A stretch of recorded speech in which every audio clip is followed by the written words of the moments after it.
Salam alaikum wa rahmatullahi wa barakatuh. Bonjour tout le monde, bienvenue dans cette nouvelle présentation. Un cours expliqué qui sera consacré à la troisième partie de l'évaluation de l'économie de santé qui est l'évaluation économique. Comme on a vu dans la première partie, les généralités sur l'économie de la santé. Dans une deuxième partie, on a vu les différentes typologies du coût économique et dans cette troisième partie qui a un peu tardé de venir pour des circonstances que vous connaissez tous. Donc on va essayer de voir les évaluations économiques de la santé. Donc toujours votre présentateur fidèle, Monsieur Haddad Idriss, cadre de santé, chef de psy à CHP Mohammedia. Dans première partie, on va essayer de définir le concept de l'évaluation économique. Donc, l'évaluation économique, c'est l'étude comparative des coûts et ou des effets des interventions ou stratégies mises en œuvre en vue d'opérer un choix. Les tâches principales d'une évaluation économique sont d'identifier, mesurer et comparer les coûts et les conséquences des alternatives étudiées. Deuxième définition, qui est la définition de la HAS, qui est la Haute Autorité Sanitaire Française. Donc, l'évaluation médico-économique, elle consiste à comparer l'intérêt médical et les coûts. L'intérêt médical d'un acte, d'une pratique, d'un médicament, d'une organisation innovante ou d'un programme de dépistage, etc., et les coûts qu'il engendre. Elle offre ainsi au pouvoir public et aux professionnels de santé des informations sur les conséquences économiques de pratiques diagnostiques ou thérapeutiques ou encore de programmes de dépistage. Pourquoi faire une évaluation économique? Donc, les ressources, comme toujours, les ressources sont de plus en plus limitées ou se font de plus en plus rares. Donc, les ressources en personnes, en personnel, en temps, en structure, en équipement et en connaissances. Donc, dans ce cas, des choix qui doivent être faits sur la façon d'utiliser ces ressources rares. Donc, comparé à d'autres projets qui consomment les mêmes ressources, le programme de santé qu'on veut étudier vaut-il la peine d'être réalisé? Dans ce cas, il faut faire le point en termes de coûts par rapport aux différentes options et mesurer le résultat et l'effet et l'impact des interventions en vue d'assurer la pérennité des acquis. L'évaluation économique comment? Donc, on va commencer toujours par l'objectif de l'évaluation économique qui est opérer un choix entre deux alternatives ou plusieurs. Dans ce cas, on va prendre un programme A et un programme B en comparant surtout leurs coûts, le coût de A et le coût de B, et en comparant leurs conséquences, les conséquences de A et B. On va passer aux typologies de l'évaluation. On va voir dans un tableau qu'il y a deux types d'évaluation, donc l'évaluation partielle et l'évaluation complète. Pour l'évaluation partielle, donc, elle peut être une évaluation du seul résultat du programme ou du seul coût du programme. Ou pour un seul programme, on va décrire les coûts et les résultats. Pour la troisième type d'évaluation partielle, donc on évalue seulement l'efficacité ou l'efficience ou on analyse le coût. Donc pour l'évaluation complète, il s'agit d'examiner en même temps les coûts, les inputs et les résultats output des alternatives. Donc on compare au moins deux ou plusieurs alternatives.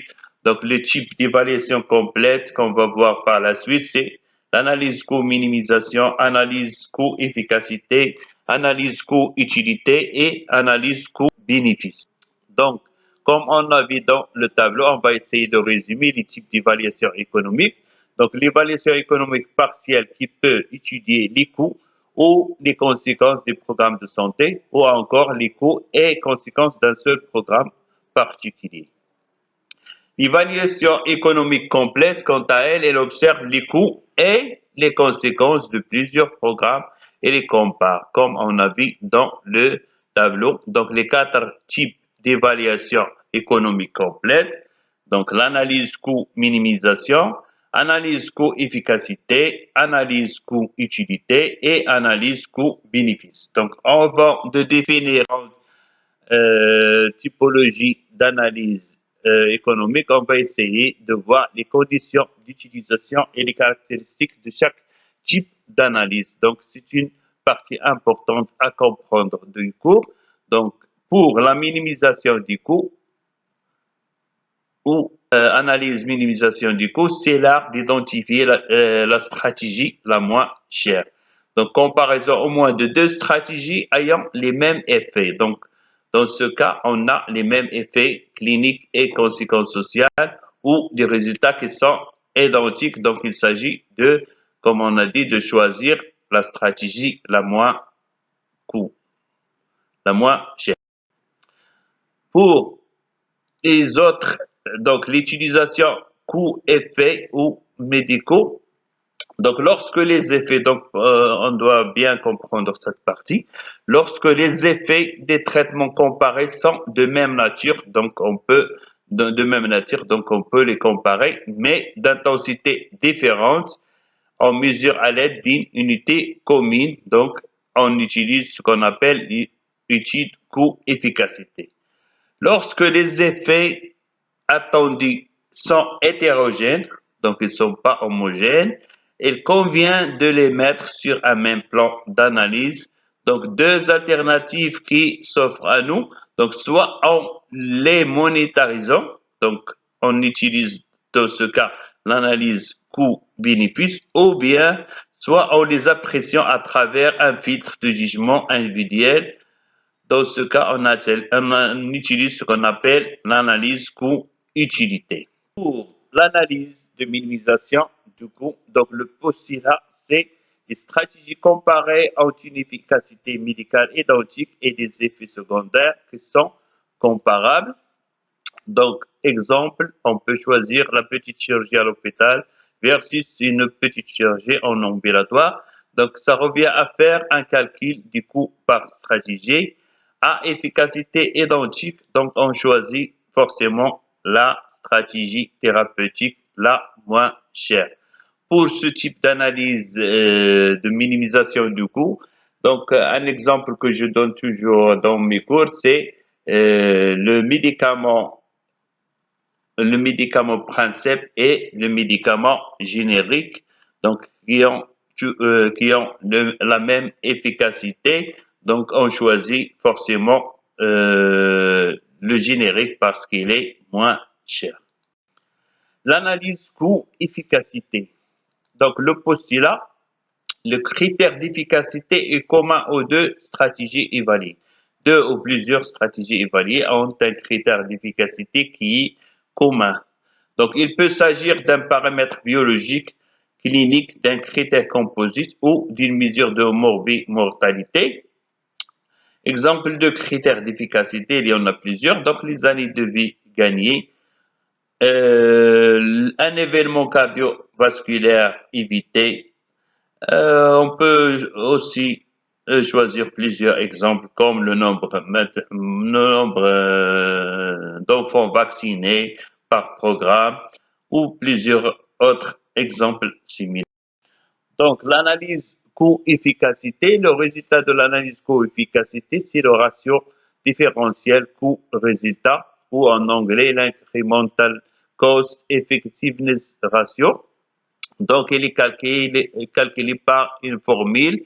Donc, le ratio différentiel coût-résultat, c'est le différentiel du coût et sur les différentiels des conséquences. Exemple, donc, ratio coût année de vie gagnée, ratio coût décès évité, ratio coût cas des pistes pour plusieurs programmes de dépistage, par exemple. On va passer à un exemple pour mieux comprendre le calcul des coûts-efficacité. Donc, on va choisir les rapports coût-efficacité moyens de deux programmes d'éducation pour l'arrêt des tabac, pardon. Un premier programme A qui coûte 100 unités monétaires et qui a permis à 10 personnes d'arrêter de fumer. Un second programme B qui coûte 150 unités monétaires et qui a permis à 12 personnes d'arrêter de fumer. Les rapports coût-efficacité moyens seraient respectivement de 10 et 12 unités monétaires par ex-fumeur. Donc 10 pour le programme A et 12,5 pour le programme B. L'indicateur d'efficacité choisi ici est le nombre de patients qui arrêtent de fumer. Un deuxième exemple, donc le rapport coût marginal efficacité pour l'augmentation des matériels d'une unité de soins intensifs de 10 à 12 couveuses et de 20 000 unités monétaires pour 40 vies sauvées par an, c'est-à-dire 500 unités monétaires par vie sauvée.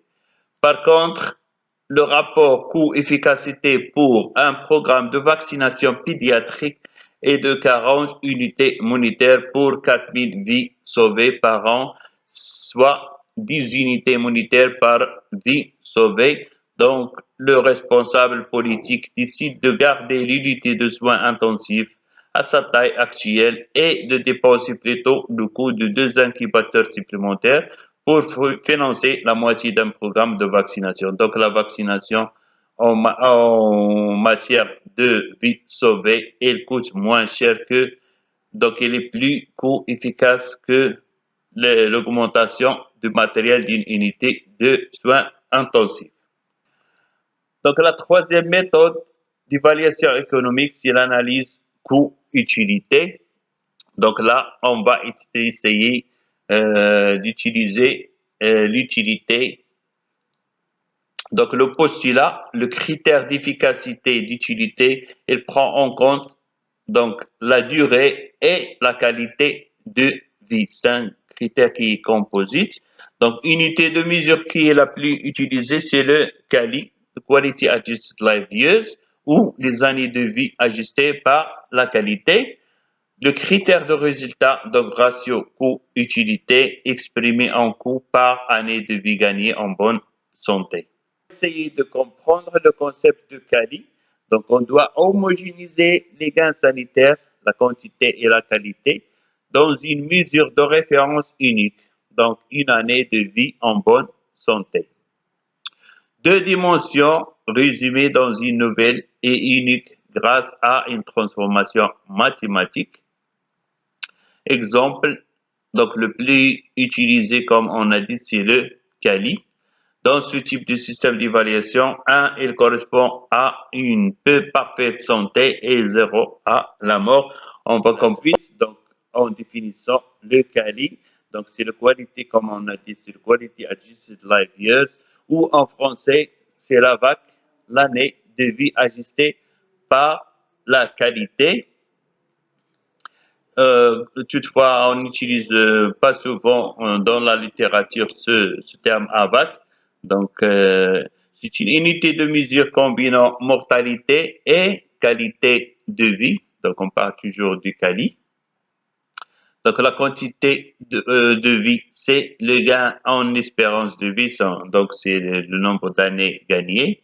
Et la qualité de vie, c'est le gain d'utilité ou de bien-être pendant ces années, donc plusieurs interventions avec une même échelle de mesure. Le calcul du QALY, donc le nombre de QALY, c'est la durée de vie en année fois l'utilité de chaque année. Donc l'utilité, comme on a dit, les mesures entre 0 et 1 qui reflètent la qualité de vie. Donc 0, ça veut dire la mort, aucune utilité. Et 1, c'est la santé parfaite, l'utilité maximale. Donc entre les deux, on peut avoir des estimations qui valent donc 0,5, 0,7, 0,8, 0,1, 9 jusqu'à 1, c'est comme on a dit la parfaite santé. Comme on peut voir, des états purs que la mort dans théoriquement utilité qu'on appelle utilité négative, c'est la mort qui est préférée à l'état actuel, par exemple dans les soins de fin de vie, dans les états suicidaires et d'autres, etc., etc. On va passer à un exemple de mieux comprendre la notion de coût-utilité et la notion de qualité. Donc, après une opération pour enlever une tumeur, une femme de 65 ans pourrait vivre 10 ans de plus que si elle n'avait pas suivi l'intervention. Donc, ici, on va choisir entre le fait de faire ou de ne pas faire l'intervention. Néanmoins, cette femme aura des douleurs dorsales sévères pour lesquelles il devra prendre des médicaments avec l'opération, bien sûr. Cette patiente qui donne à sa vie avec des douleurs dorsales une valeur moindre par rapport à sa vie en parfaite santé. Dans l'analyse coût-utilité, la quantité d'années supplémentaires qu'elle a gagnées, c'est-à-dire 10 ans, serait exprimée dans un nombre de Cali Adjusted Life Years, donc un nombre de Cali qui serait inférieur à 10. Si on demande, par exemple, en questionnant la patiente qui a mal au dos, ci-dessus, on établit que l'utilité qu'elle attribue aux 10 années avec douleur qui lui reste est de 0,7. Donc, dans une échelle de 0 à 1, il a choisi 0,7. Donc, le nombre de Cali gagnés est de 10 fois 0,7, c'est-à-dire 7 Cali, ou on peut dire dans les 10 années, c'est 7 années qui sont en bonne santé ou dans un bien-être parfait. Le quatrième type d'analyse coût, d'analyse économique, c'est l'analyse coût-bénéfice. Le postulat, donc le critère de conséquence est exprimé en unité monétaire.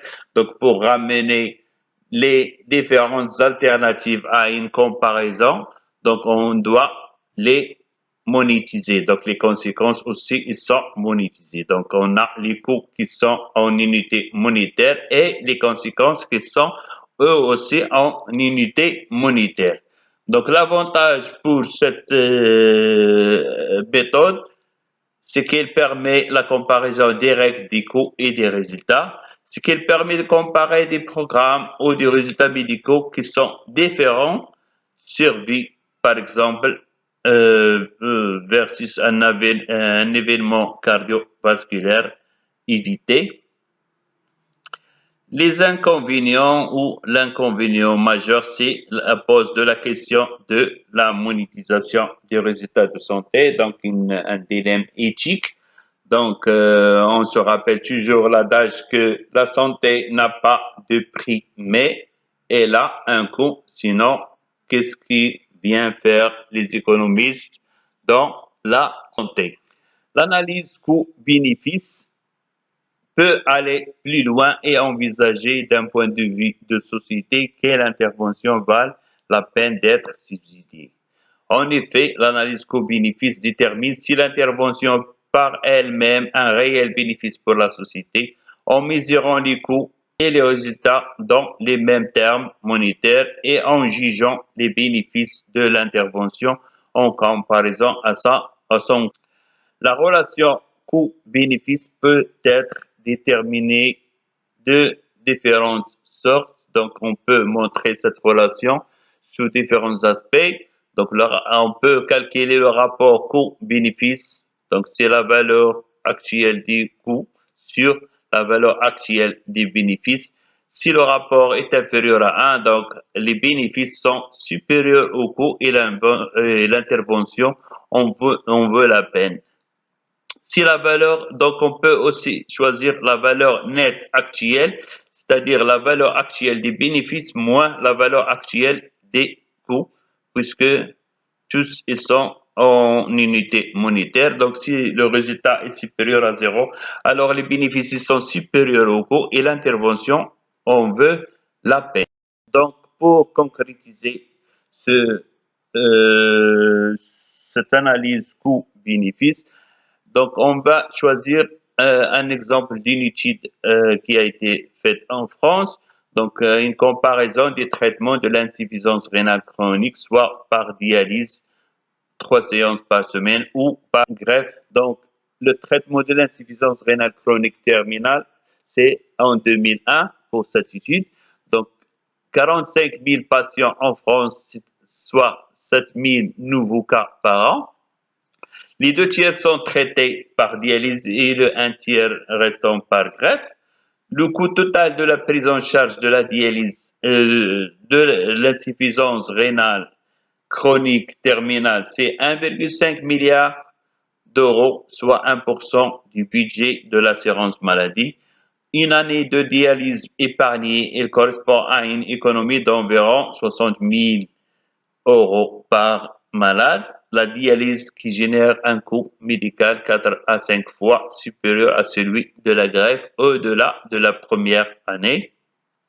Donc, le bénéfice économique de la greffe de rein, il commence à partir de la 2e année si l'on considère qu'en moyenne, la dialyse coûte 60 000 euros par an et que la greffe coûte 60 000 euros la première année, puis seulement 8 500 euros par an. Atteindre l'objectif de 20 donneurs prélevés par million d'habitants dans un premier temps signifierait de réaliser à moyen terme, c'est-à-dire en 5 ans, des économies de l'ordre de 50 millions d'euros par an. Pour ce type d'analyse coût-bénéfice, donc l'exemple que je donne toujours dans mes cours, donc c'est l'exemple d'une usine, par exemple, ou d'une société avec au moins, par exemple, 50 employés et qu'on essaye de étudier, par exemple, l'alternative entre le traitement des épisodes de grippe pour le personnel de cette société ou l'alternative de vacciner tout le personnel de la société. Donc, on essaie de comparer le coût des traitements et le repos de maladies qui engendre une perte dans le PIB de la société, donc le produit intérieur de la société, ou la vaccination du personnel qui va faire gagner des journées de travail au patron de la société. Donc, je pense pour cet exemple, donc on va choisir la vaccination qui sera plus coût-bénéfice pour cette société. Terminer par le récapitulatif des différentes études du coût et des conséquences. Donc, le type d'analyse, donc on a l'analyse minimisation du coût. Donc, il s'agit des caractéristiques, des conséquences qui sont identiques pour tous les aspects à prendre en compte. Donc, l'évaluation du coût, il se fait par unité monétaire et l'évaluation des conséquences, aucune. Donc, ce sont des conséquences qui sont pareilles. Pour l'analyse coût-efficacité, donc l'évaluation du coût, c'est en unité monétaire et l'évaluation des conséquences qui sera en unité naturelle telles que les années de vie gagnées ou les décès évités. Donc, les caractéristiques des conséquences, un seul effet qui est pris en compte, commun à toutes les options ou les stratégies. Pour l'analyse coût-utilité, donc, l'évaluation du coût, il se fait en unité monétaire et l'évaluation des conséquences, il se fait en CALI ou en DALI. Donc, le DALI, c'est une autre forme c'est un autre critère de comparaison des de l'utilité des interventions. On n'aura pas le temps de les développer dans ce cours. Enfin, donc pour les caractéristiques des conséquences pour l'analyse coût-utilité, un ou plusieurs effets qui ne sont pas nécessairement communs aux différentes options. L'analyse coût-bénéfice, donc la particularité d'ILA, c'est l'évaluation du coût qui se fait en unité monétaire et l'évaluation des conséquences aussi qui se fait en unité monétaire. Pour les caractéristiques des conséquences, un ou plusieurs effets qui ne sont pas nécessairement communs aux différentes options. Donc ainsi prend fin mon présentation de l'évaluation économique et aussi le module de l'économie de santé. Merci pour votre aimable attention. Donc, si vous n'êtes pas encore abonné à la chaîne, abonnez-vous. Laissez des commentaires, laissez des likes. Donc, soyez réactifs à la vidéo. Merci et à la prochaine, au prochain cours, Inch'Allah.